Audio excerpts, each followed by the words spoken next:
Tales for Dark Nights.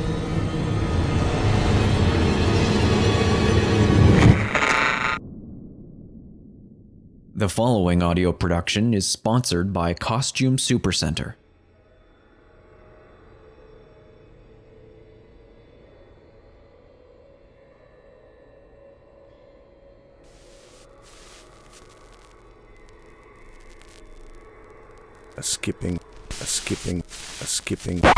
A skipping record. I've seen the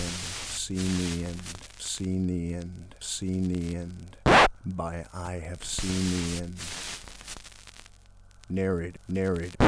Narrated by Jesse Cornett.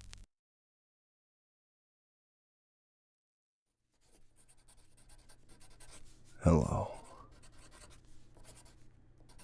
Now, I've written this countless times. These same exact words. It doesn't ever change. I suppose my internal awareness of the situation I find myself in grows deeper with every iteration.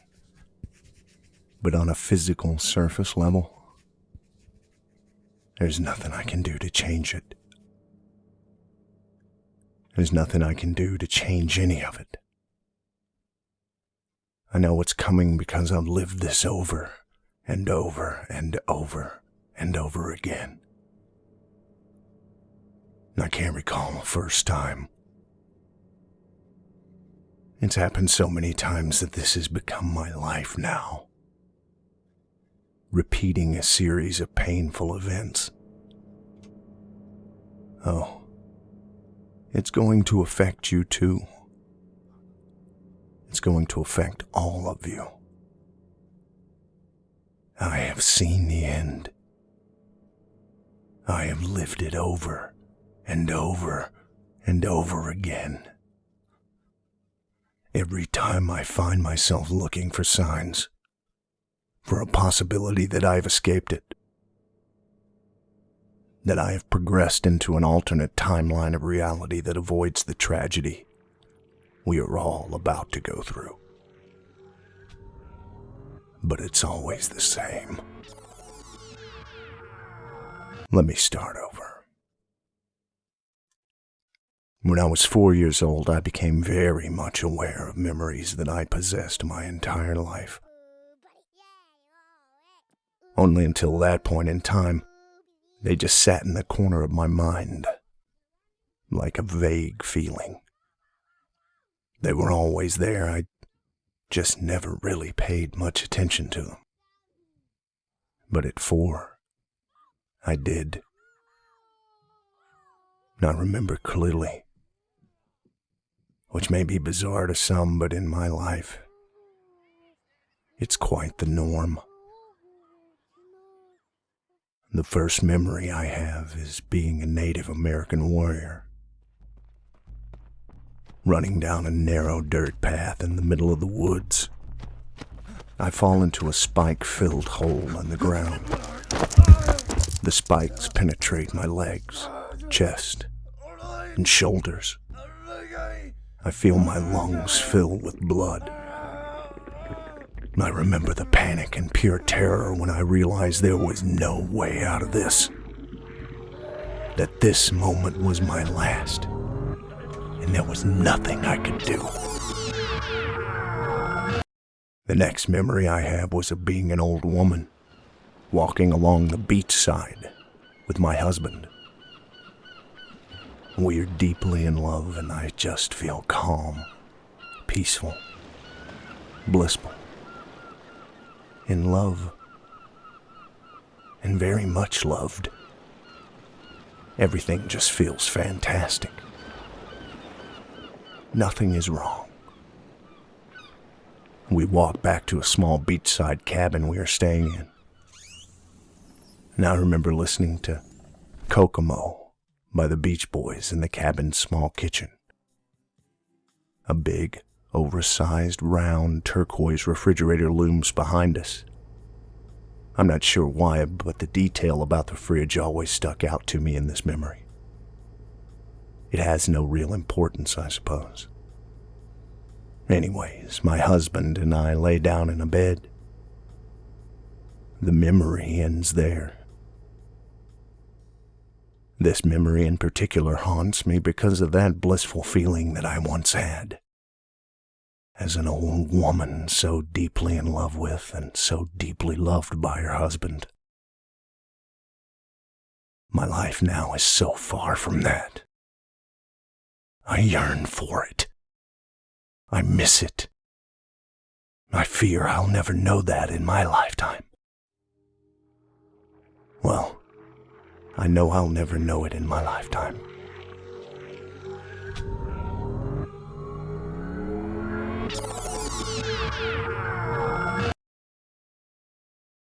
My next memory is of being a blue baby on a kitchen floor in the middle of what I guess is a party of some kind. Adults in fancy clothes stand in a circle around me, panicking about what to do while I struggle to breathe. Confused.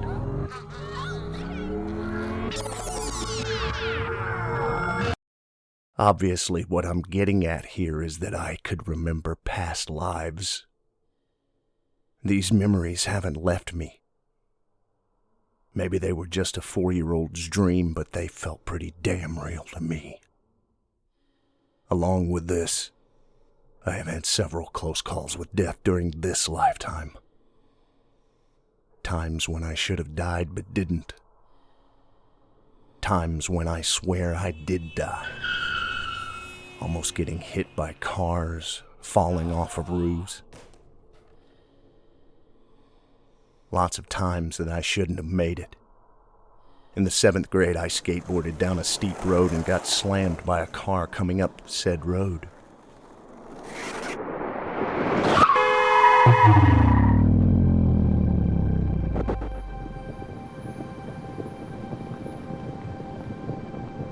I was flung 50 feet.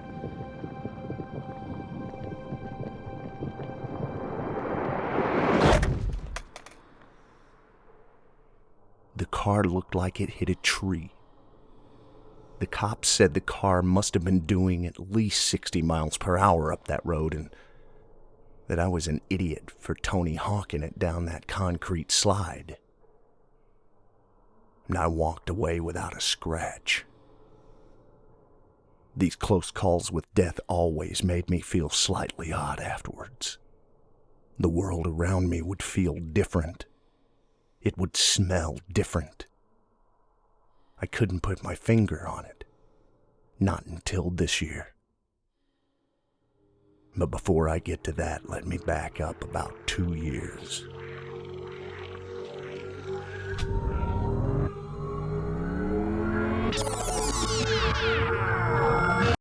So I met this girl. We worked together. I developed a deep crush on her. She was my dream girl. My soul felt strangely at peace when I was around her, and I felt a deep, deep connection to her just by looking into her eyes. We became friends, and about a year later, I eventually worked up the nerve to ask her out. We began dating, and it was wonderful. We fell deeply in love and carried on a relationship for 2 years. This year, out of the blue, she breaks up with me. You have received a text message. Not even in person or even on the phone, but by the worst way possible. Text messaging. Yeah, I know. She refused to talk to me about it. I haven't seen or heard from her since. I fell into a deep, deep depression. I remember making the conscious decision to kill myself. Every day I woke up and I missed her more and more, and the pain just grew deeper. I tried everything to get over her, but nothing worked. Friends told me I needed to let her go and move on. I couldn't. After a few months of missing her deeply, I knew what I was going to do. And I remember all of this. My grandmother has high blood pressure and she needs to take medication to slow down her heart rate. I knew where she kept the pills. I knew how strong they were. I knew they would do the trick. But I wasn't fucking around either. I didn't want to live anymore. I didn't want to wake up to find my bedroom covered in puke and me still alive. I got myself a bottle of vodka. I got myself a razor and a belt. I stole my grandmother's pills.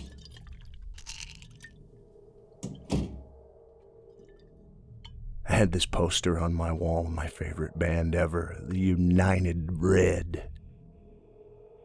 I was able to tie my belt up to a beam on the ceiling and I put it around my neck in front of this poster. I stood on my bed. I drank the vodka and I took pill after pill. And I finished the bottle of vodka and I finished the bottle of pills. I remember this clearly. And I began to feel my heart slow down. I was drunk and now hallucinating from the drug overdose. And I pulled out my razor and began slashing at my left wrist. And I remember slashing too deep and thinking I cut a tendon as I couldn't move my left hand. It just went limp.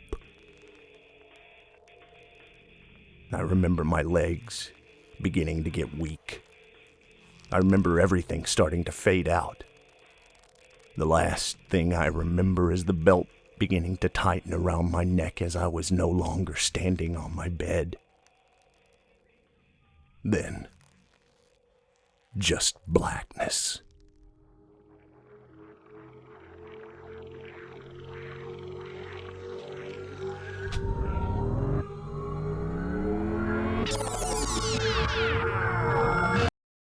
Then I woke up.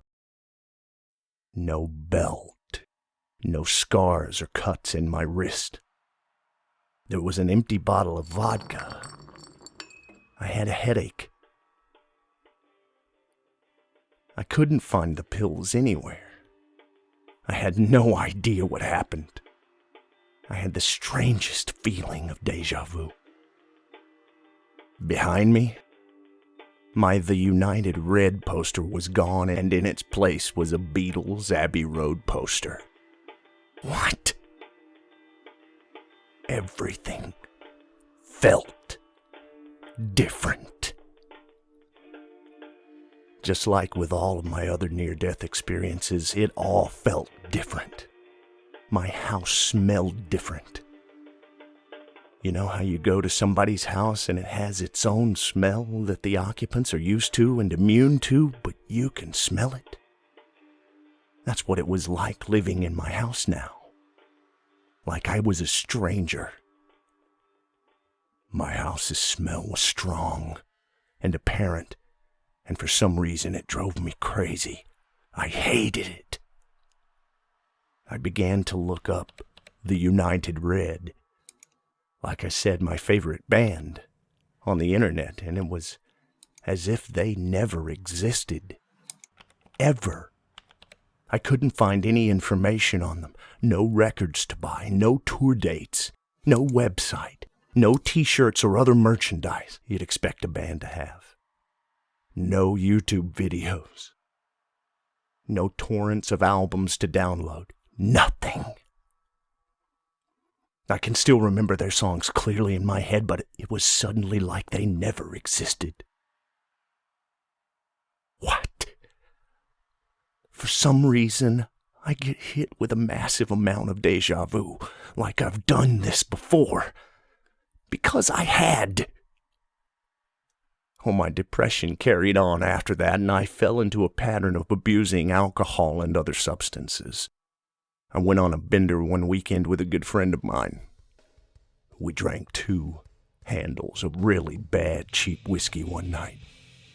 We woke up drunk the next morning and drank another handle of whiskey at a friend's house, who we would play music and jam with.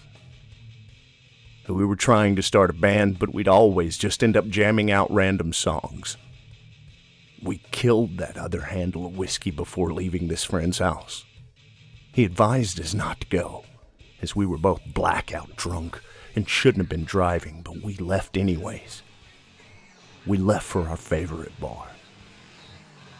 And I don't remember the ride there, and I don't remember walking in.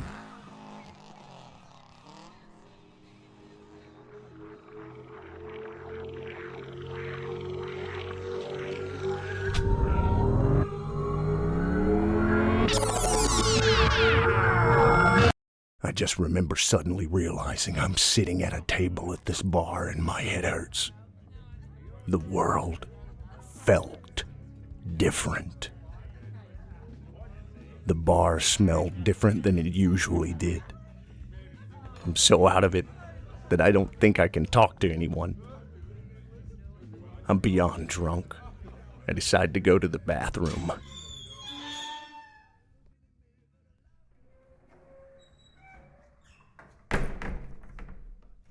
I puked my brains out as soon as I walked in.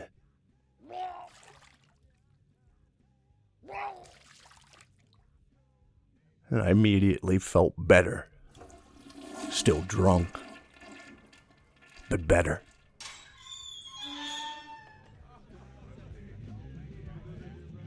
We ordered a couple of pitchers of beer when I noticed a new bartender working. A couple of pitchers over here. Yes, Woody, come on, bring a couple pitchers. Thanks. We go to this bar all the time. We are friends with the owner and all the bartenders, so we pretty much know everyone who works here. And they know us. This new girl was blonde and really attractive. I would have definitely noticed her before. Before long, she came over to our table to greet us. I asked her when she started working there, and she tells me, "I've been working here for 2 years. You don't remember me? I remember you guys." My friend and I just looked at each other and played along. She eventually left.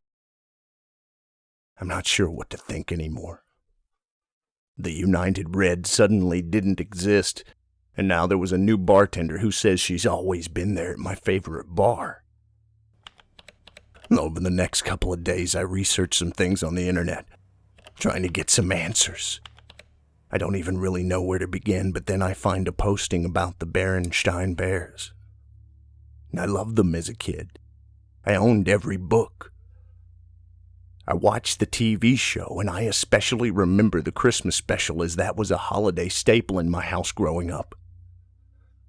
This posting, however, called them the Berenstain Bears, not the Berenstain Bears.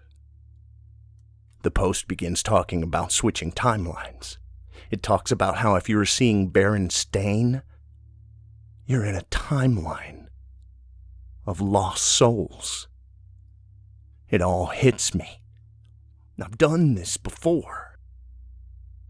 Berenstain Bears jogged my memory. And I was reminded of what happens next. I had no choice but to ride it out.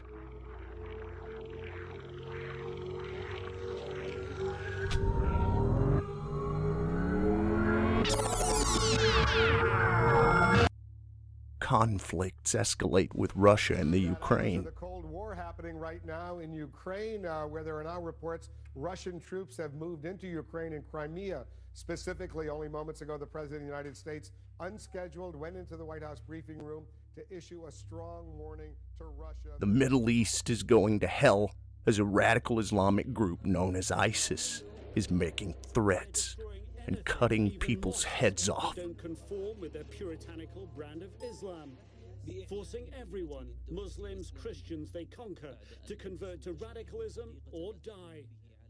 Robin Williams kills himself. News coming to us from the Reuters and AFP news agency that the US actor-comedian Robin Williams has died at the age of 63. The California Sheriff's Department in Marin County are saying that the actor has died from apparent suicide. That is all the... There are civil wars happening in the cities in the USA over race issues. This is the police department. You are violating a state-imposed curfew.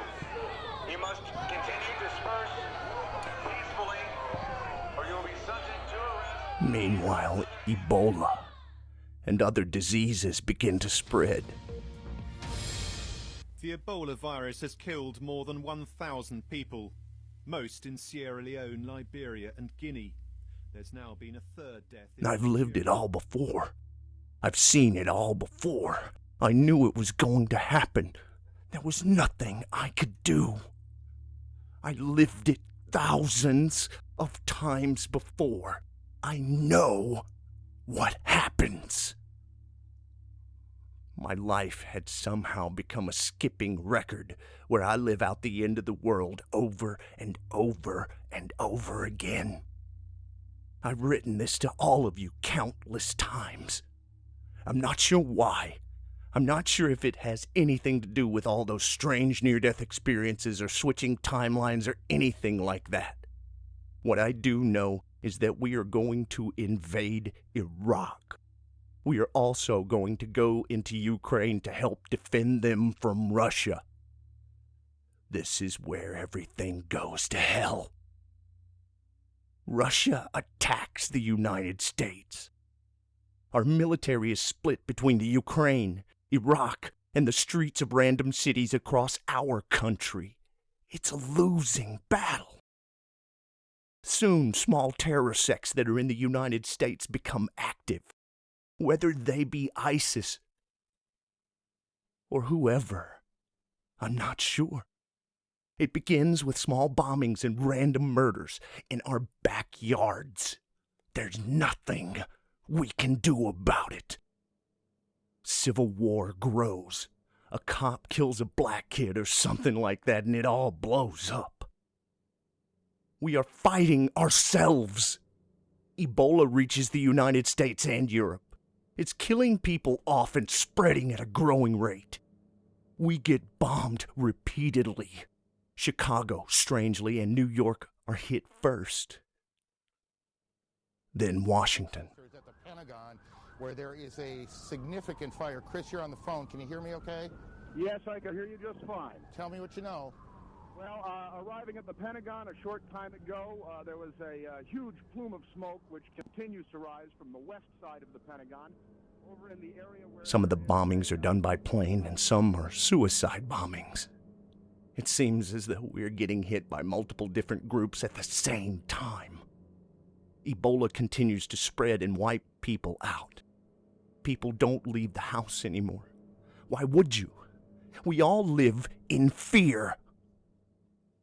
A mini nuke goes off in a van outside the John Hancock building in Boston, affecting Boston and surrounding suburbs. No-fly zone. We also know from what is being reported that the Boston Police Department has asked everybody in the area not to use their cell phones. Blasts are likely a terrorist attack, twin blasts, killing at least 2 and leaving dozens more injured. Shortly after that, a third explosion rocked the Boston John F. Kennedy Library. No one there was harmed. A Saudi man has been detained in the I sit at home watching it unfold on the television and on the internet while we still have it. But we won't have it for long. ISIS militants have taken to the streets in several U.S. cities, entering people's homes, murdering, killing, decapitating. It's pure mayhem. Nobody knows what to do. The last thing that gets reported is that a nuclear bomb is set off somewhere in China, and most people point the finger at North Korea. Why? I have no idea. But we all lose power soon after that.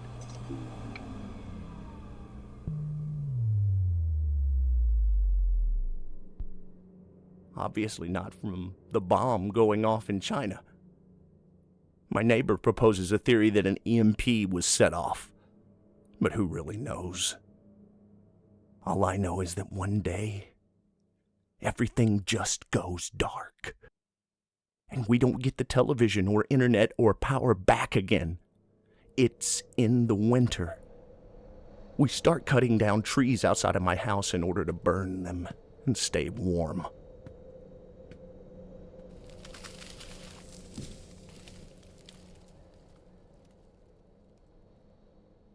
We board up the windows and the doors. We stay inside and pray that food will last until all of this is over. The part that I already know is that it's never going to go back to normal. We lose. I die. My family dies. You die. Your family dies. This is the end of it all, and there is nothing anyone can do. The tensions in the world erupted in pure violence and death. The power going out is always the scariest part for everyone because we just don't know what's happening out in the world anymore. It's silent for days, weeks even. But then a day comes when I can just hear the crackles of gunfire in the distance. The bassy rumble of explosions going off miles away. My family and I don't know whether or not to stay put or leave. We don't know where we'd go. We don't know what's happening out there. Smoke fills the skies in the distance. Each day the noises of chaos get louder. Each day they get closer. We just pray that they don't come here. But we know it's too late. The cracks and explosions get louder and louder. Then comes the day.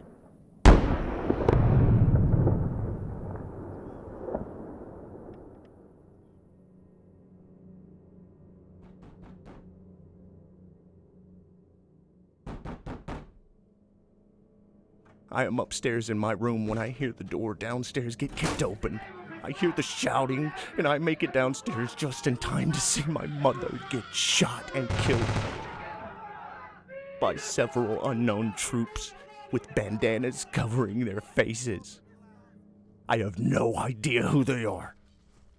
Out of my window, I can see lines of other troops walking up and down the streets, entering other houses doing the same thing. I am terrified each time. Every time I live this out, I am terrified.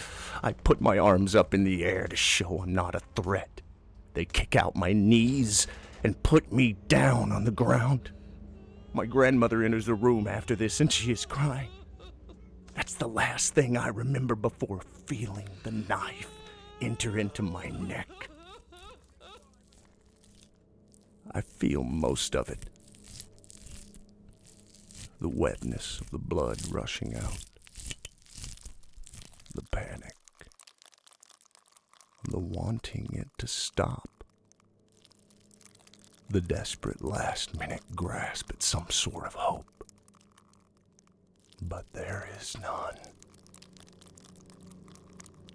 They cut through my throat.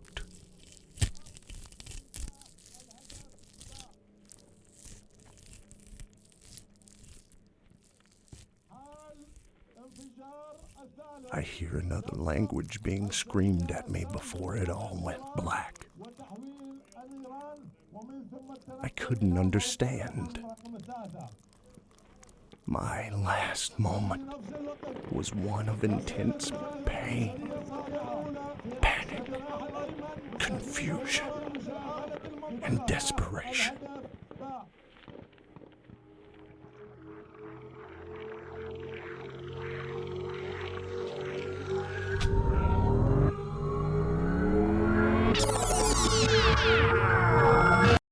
And then I wake up.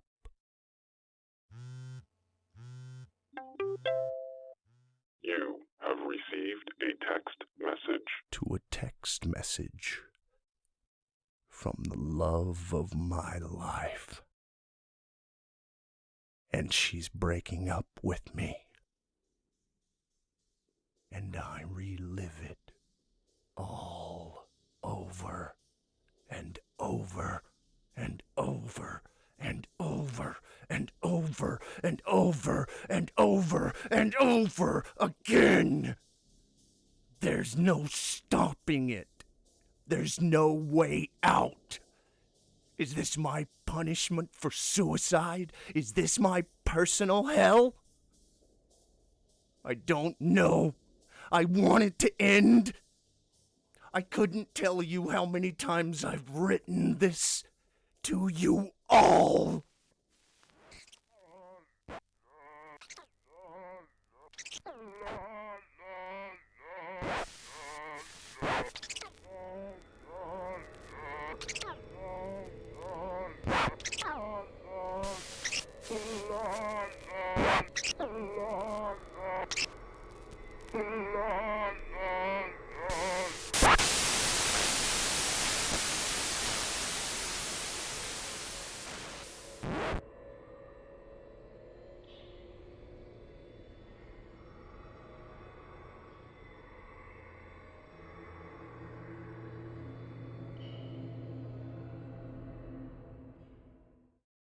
Thanks for listening. The preceding audio production was sponsored by Costume Supercenter, your one-stop shop for costumes, party supplies, and more, delivered right to your door. For a super selection at super low prices for every occasion, visit www.costumesupercenter.com.